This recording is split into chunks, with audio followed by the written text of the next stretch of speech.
Bonjour à tous et bienvenue sur cette deuxième partie dédiée à la saga Halloween. Dès 1990, le scénariste Daniel Ferrance, fan de longue date de la série, s'emploie à écrire un scénario qui explique les divers points sombres du précédent film. Il propose alors son projet à Moustapha Akkad, mais après une série de batailles juridiques, les droits de la franchise sont rachetés par le studio de production Miramax, et l'intention de faire un sixième film ne se fait pas attendre, et les studios commencent la recherche d'un nouveau scénariste. Mais après plusieurs tentatives infructueuses, c'est finalement le scénario original de Dan Ferrance qui est choisi pour le film. Du côté du réalisateur, ce sera Joey Chappell, et le film est alors appelé Halloween 666, les origines de Michael Myers, mais la production le change finalement pour Halloween, la malédiction de Michael Myers. L'histoire tentera d'expliquer les motivations de Michael à assassiner sa famille. Manipulé par une secte de druides, Michael Myers cherchera ses deux dernières victimes, le fils de la pauvre Jamie Lloyd qu'il aura finalement assassiné, et le petit Danny, fils de Cara Strode, la famille adoptive de Laurie, qui a eu la bonne idée de s'installer dans l'ancienne maison des Myers. Pour des raisons de restrictions budgétaires, le scénario de Ferrance se voit amputé de plusieurs scènes. Le scénario ne cessant d'être réécrit pour économiser le budget de production, et malheureusement les réécritures scénaristiques et les conflits avec les producteurs finissent par nuire à la qualité du film. Une version Productor's Cut plus proche du scénario original fait son apparition quelques temps après la sortie du film. Nous avons donc deux versions totalement différentes pour un seul long métrage, à l'image d'un Alien 3. Nous avons même des ajouts réguliers de scènes rajoutées et retrouvées qui amènent constamment une nouvelle version au film,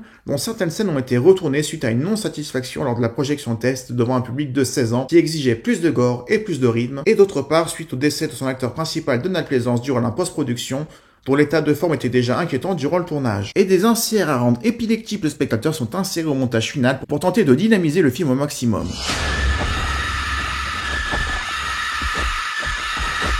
Les scènes de meurtre sont également retournées pour être plus violentes et plus gore. Le final est également coupé. Là où le scénario original suggérait que la malédiction de Michael Myers, probablement guérie à ce moment-là, ait été transmise au pauvre Dr Loomis qui venait de découvrir la secte et son existence, la version cinéma ne montrera que le cri du Dr Loomis et le masque de Michael abandonné par terre auprès d'une seringue.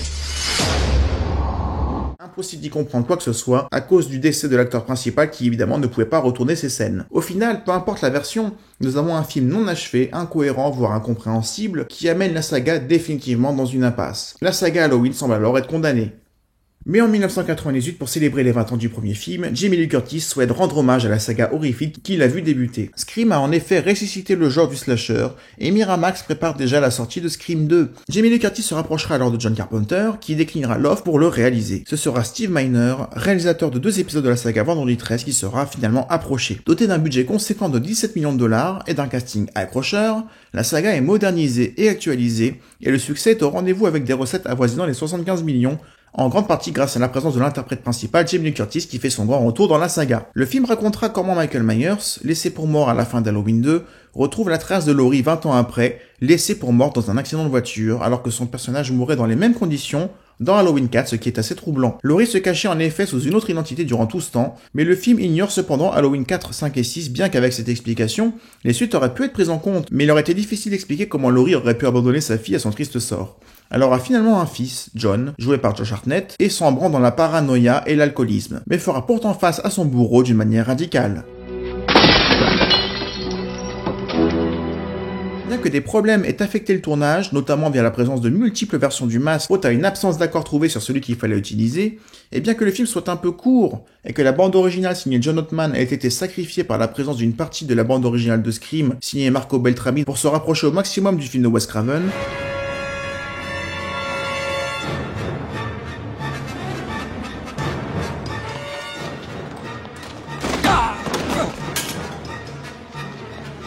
Halloween 20 ans après reste un film cependant cohérent, ce qui est déjà beaucoup compte tenu des 2 précédents films, et propose un vrai chapitre final, étant donné que cette fois, Michael Myers est définitivement mis hors d'état de nuire.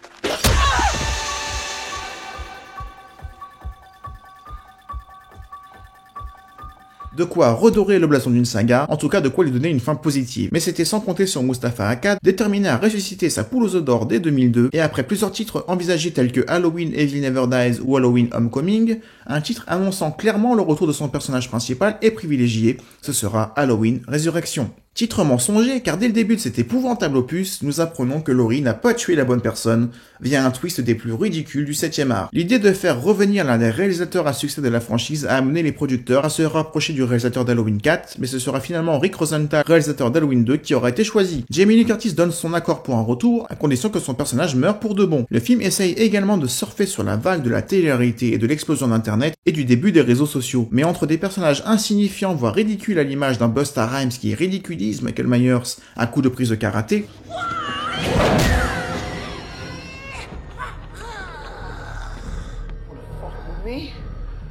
et un scénario très limité, le film amènera à nouveau la saga dans une impasse et fonctionnera 2 fois moins qu'Halloween 20 ans après, mais suffisamment pour Moustapha Akkad d'entretenir un espoir et de relancer encore la saga à nouveau. C'est alors que l'époque des remakes arrive sur nos écrans. Tonight's brutal murders was described by police as Manson-like in its viciousness. 3 people brutally murdered and a 10-year-old boy being held in custody.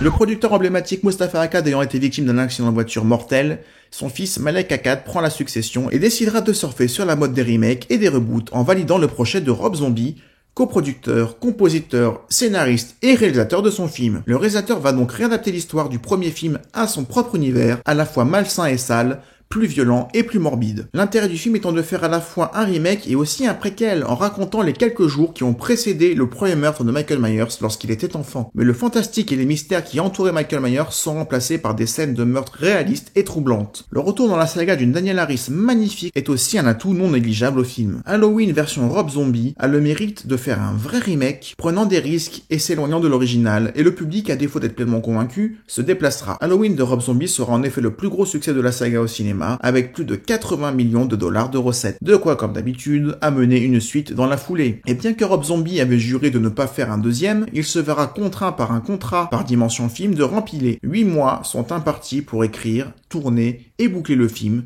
ce qui est extrêmement court pour un long métrage, et ce qui le contraindra à faire appel à toute l'équipe du premier film pour gagner du temps.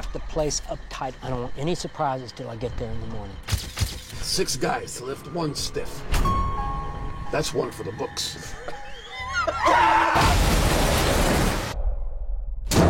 Help! I'm trapped. Ah! Help me!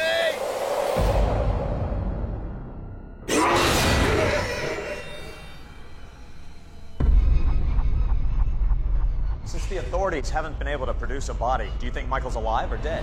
Will he kill again? Let me make things clear. Michael Myers is dead. D-E-A-D.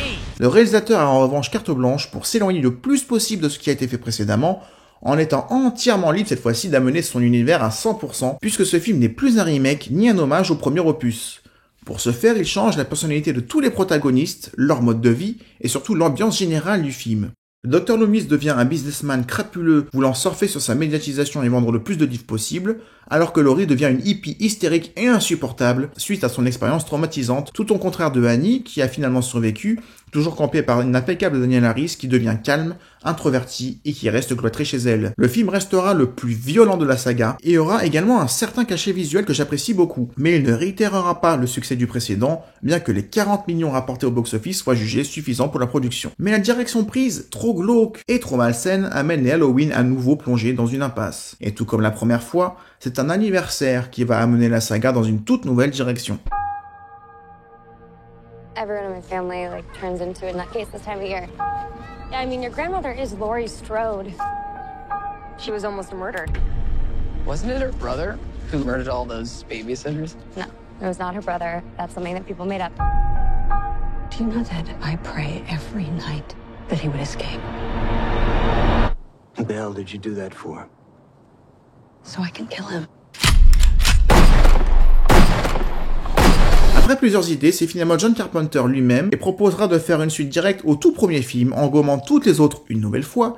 y compris Halloween 2 qu'il avait pourtant déjà produit et écrit lui-même. Jamie Lee Curtis revient donc puisqu'elle n'est plus morte dans Halloween Résurrection, ni dans Halloween 4. Elle n'est donc plus la sœur de Michael Myers puisque les événements de Halloween 2 ne sont plus pris en compte et le film racontera l'histoire de 3 générations de Strode, de Laurie, seule victime en vie de la nuit sanglante de 1978, de sa fille avec qui elle est brouillée et de sa petite fille. À l'occasion de l'évasion de Michael Myers où il était interné durant 40 ans, Laurie profitera de la soirée pour régler ses comptes avec le psychopathe alors qu'elle s'y était préparée durant 40 ans.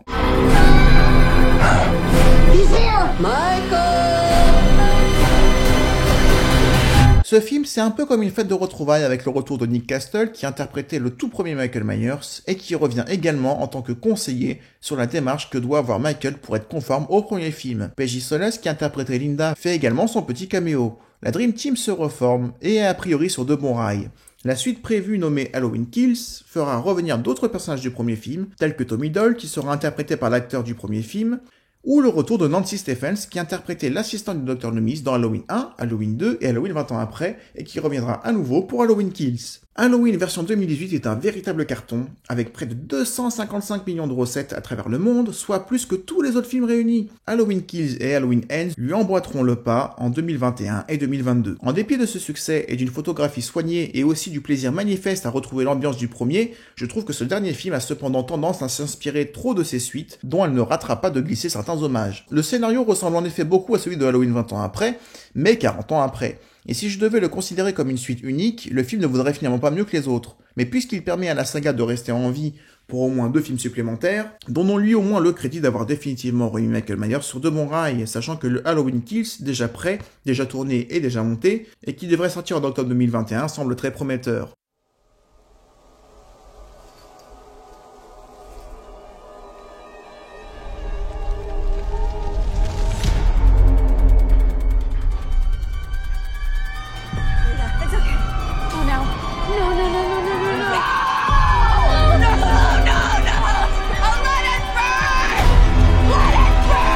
Mais la saga Halloween restera l'un des exemples les plus frappants en ce qui concerne la gestion chaotique d'une saga à succès. Commencer à tourner un film sans véritable scénario pour surfer sur le succès du précédent n'est jamais payant, sauf si on s'appelle David Fincher, mais enchaîner trop rapidement pour battre le fer tant qu'il est chaud est rarement une bonne idée au cinéma. Halloween restera cependant une saga à laquelle je tiens, qui aura accompagné toute mon adolescence et dont chaque sortie d'un nouveau film était une vraie réjouissance.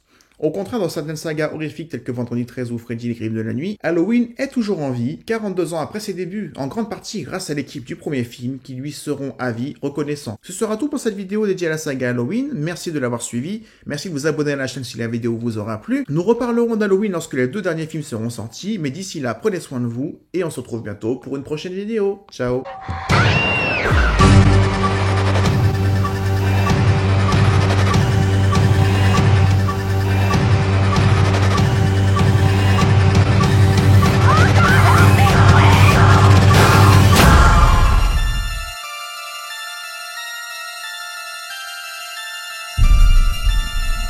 Next Halloween, when the sun sets and someone is alone,